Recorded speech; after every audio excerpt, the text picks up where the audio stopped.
বিয়ানামেৰে উদুলি মুদুলি শিৱসাগৰ জিলাৰ গৌৰীসাগৰ 12 সহস্ৰাধিক মহিলাই বিয়ানাম পৰিবেশন কৰি গঢ়িব ৰেকৰ্ড।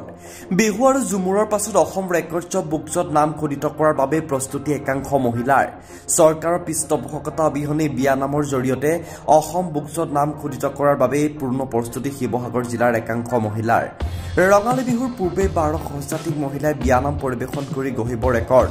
শিৱসাগৰ জিলাৰ ডিমৌ সুৰুজমুখী সন্মিলিত মহিলা সমাজৰ উদ্যোগত আৰু ডিমৌ আঞ্চলিক সন্মিলিত মহিলা সমাজৰ সহযোগত ৰাজ্যৰ বিভিন্ন প্ৰান্তৰ মহিলাই একেলগে বিয়ানাম পৰিবেশন কৰিব। শিৱসাগৰ জিলাৰ গৌৰীসাগৰত শতাধিক মহিলাই একত্ৰিত হৈ আখৰাত অংশগ্ৰহণ কৰে। সমাজৰ পৰা ক্ৰমাৎ হেৰাই যাবলৈ ধৰা অসমীয়া লোক সংস্কৃতিৰ এক অংগ বিয়ানামক জীয়াই ৰখা আৰু বিশ্ব দৰবাৰলৈ লৈ যোৱাৰ বাবেই এইসকল মহিলাৰ এই প্ৰচেষ্টা। আমি আজি বিয়ানামক হেৰাই যোৱা এটা লোক সংস্কৃতি বিয়ানামক বিশ্ব দৰবাৰলৈ নিবলৈ এটা বিৰাট এটা প্ৰচেষ্টা হাতত লৈছো।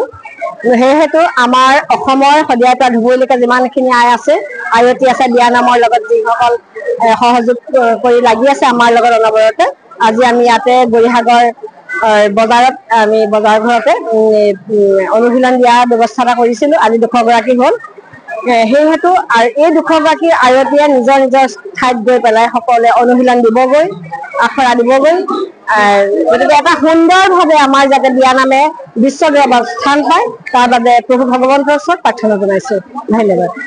ৰেকৰ্ডৰ কাৰণে যিটো উলিয়াইছে পৰিৱেশন কৰিবলৈ বিয়ানামৰ, সেইটো যাতে গোটেই অসমবাসীয়ে আমাৰ এই বিয়ানামৰ কৃষ্টিটো জীয়াই ৰাখিবৰ বাবে সকলো আইসকলৰ পৰা আদি কৰি গোটেই অসমবাসীয়ে যাতে সহায় সহযোগিতা আগবঢ়ায় তাৰে কামনা কৰিলো। মই মাকুমৰ পৰা মাকুম অঞ্চলৰ তিনিচুকীয়া জিলাৰ মিন্টি গগৈ সোণোৱালে এই কথাষাৰ আগবঢ়াইছো। নিউজ ডেস্ক ৰিপৰ্ট চোহনা লাইভ।